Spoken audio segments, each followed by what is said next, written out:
There's a lot going on at the moment in this country regarding the situation between Israel and Gaza. I'm aware of the situation in Parliament, but I may make another video on that regarding Speaker Lindsay Hoyle. That is, because I haven't looked at it in detail, I feel I need to get a bit more of the background on that one before really making a video on it, because I've been wrapped up with other things. Honestly, I didn't watch it, so I need to get more background before talking about that, if indeed I do, time permitted. But I want to talk about something Prince William has said. And this is quite significant because he's not only a member of the royal family, he's heir to the throne. And I'm just going to quote, this is from the Daily Mail, February the 21st, the Scottish Daily Mail, and this is the backdrop that he had. So it's quite a formal sort of background font. This is basically what he said. I remain deeply concerned about the terrible human cost of the conflict in the Middle East since the Hamas terrorist attack on the 7th of October. Too many have been killed. I, like so many others, want to see an end to the fighting as soon as possible. There is a desperate need for increased humanitarian support to Gaza. It's critical that aid gets in and hostages are released. Sometimes it is only when faced with the sheer scale of human suffering can the importance of permanent peace be brought home. Even in the darkest hour, we must not succumb to the counsel of despair. I continue to cling to the hope that a brighter future could be found, and I refuse to give up on that. Well, it's got a fair bit of controversy. It's not as big a story as the Lindsay Hoyle thing, but nevertheless, I think it has some significance because conventionally, senior members of the royal family have strictly meant to be non-political.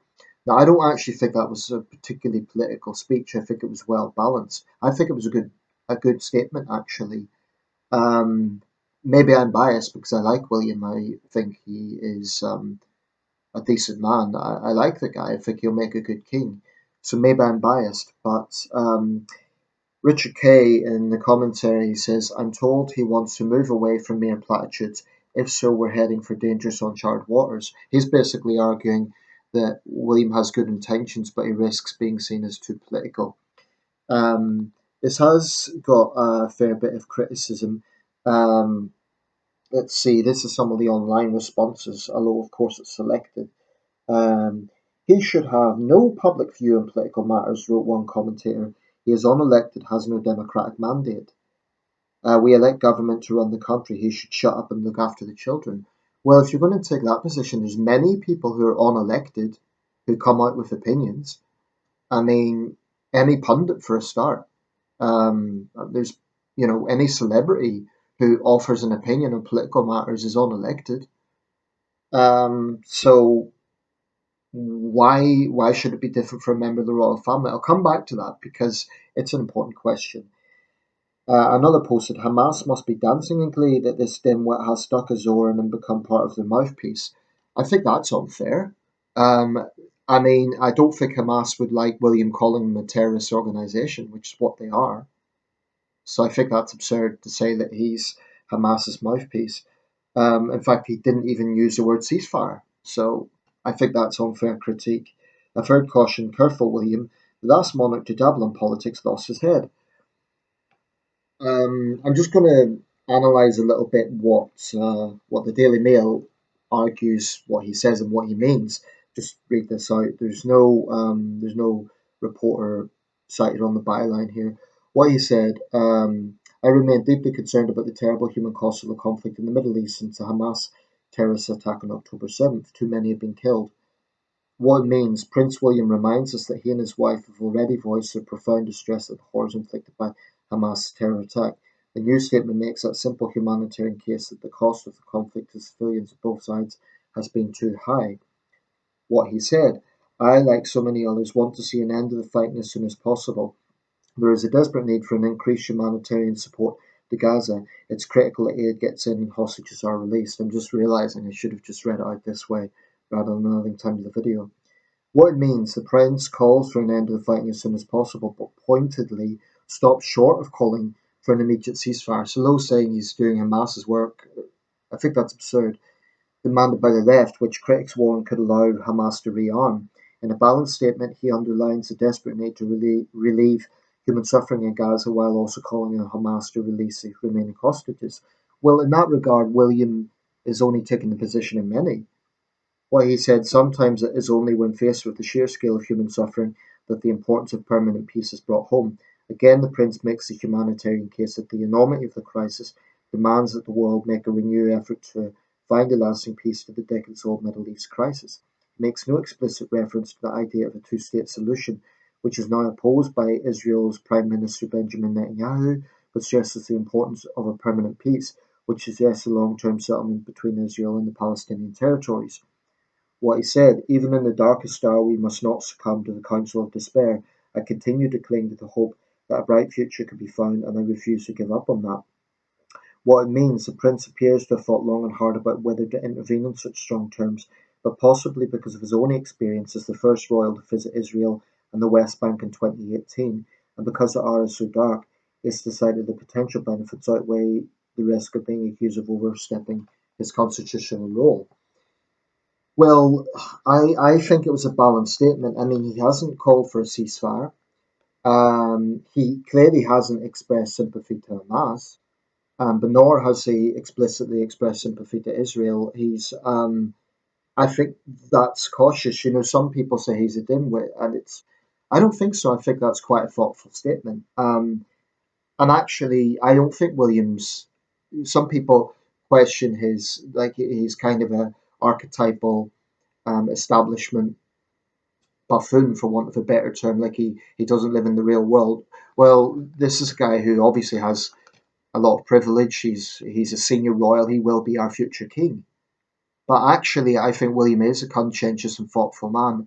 Um, you know, he has a record of doing a lot of good work. He's highlighted homeless issues. He's worked on conservation.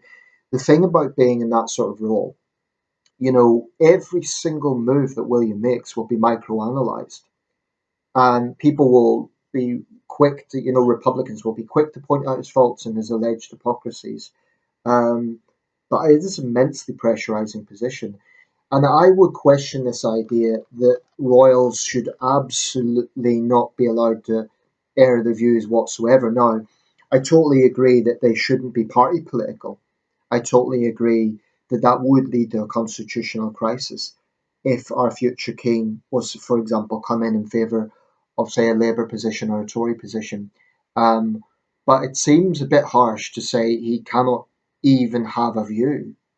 That to me seems unreasonable. I mean, one thing about the royal family, and this is why it's unhelpful to compare to the late Queen, she was a different generation. William is the new generation, and I think actually part of the royal family remaining relevant is for the royals to basically act like people, to have a certain in touch persona. Now, this idea that William should sort of robotically ignore what's happening in the world just because it may offend some people, I don't know about that. Like I say, it is important that he isn't explicitly political, but I don't think this is explicitly political. He's only saying what millions of people are thinking.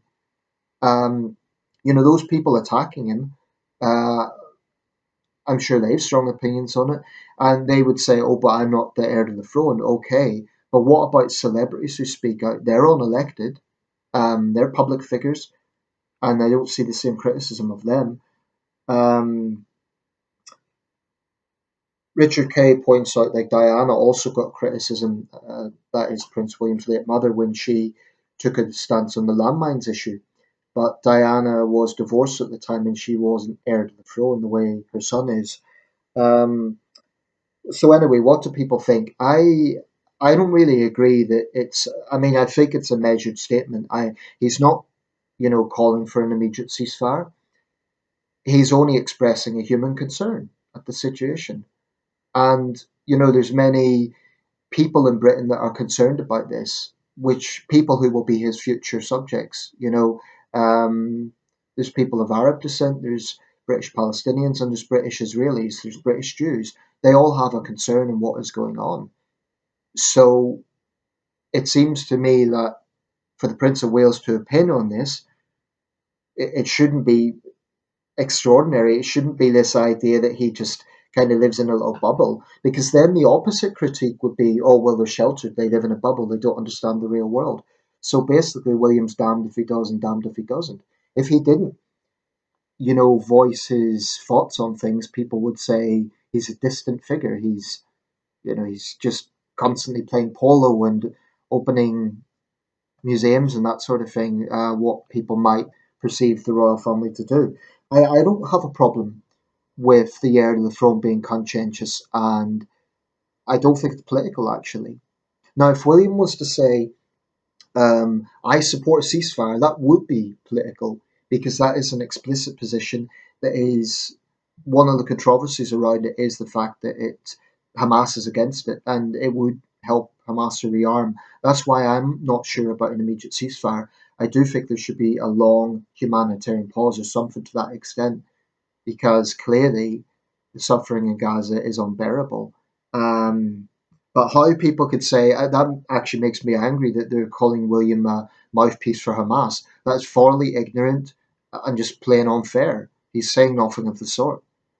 I mean, if you're going to argue that anyone who expresses concern at the humanitarian situation is a mouthpiece for Hamas, that's millions of people, including world leaders who've supported Israel. I mean, Antony Blinken, Joe Biden, Rishi Sunak have all expressed concern about the level of civilian suffering. Some would say it's hypocritical because we're still arming Israel, but are they anti-Semites? Are they Hamas apologists? That's absurd.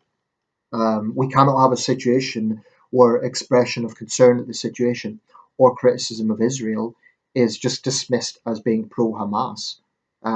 That's absurd.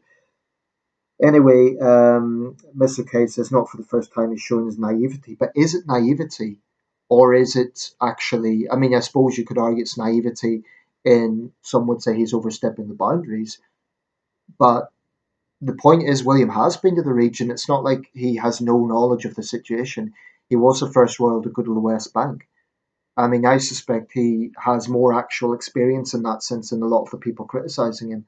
That doesn't mean he's an expert, but I think he is more intelligent than people give him credit for. And anyway, as a general principle, I absolutely agree that senior royals should be careful, especially the heir to the throne, should be careful about being political. But I mean, put it this way: his father was often accused of being too political, and Charles has shown himself to be quite a popular king. Maybe not quite the level of popularity as his late mother, but I think he's held his own. There's no sudden Republican rush to depose the king. I think Charles is genuinely quite popular. Um, and my point with that is, the perceived politicizing he's done over the years hasn't went against him in that sense. Um, I think it's unreasonable to say that our head of state can't have opinions on things, or a future head of state can't have opinions on things, or that he should always keep them bottled up. I'm not sure I agree with that, actually. I mean, if royalty is to have relevance in the 21st century, should it not be reasonable that kings, people know what their views are on things? If William was to be explicitly political, to endorse one political party or another, I totally agree that would be well going beyond the boundaries. But I don't think he's doing that. I mean, I think it's unreasonable. People who say he should just shut up and look after the children, that's ridiculous. Um, anyway, let me know your thoughts. Do you think William should be totally silent on this issue, or do you think it is valid for the heir to the throne to speak out in matters of consciousness when it's not explicitly political? And I really don't think it is. Let me know your thoughts.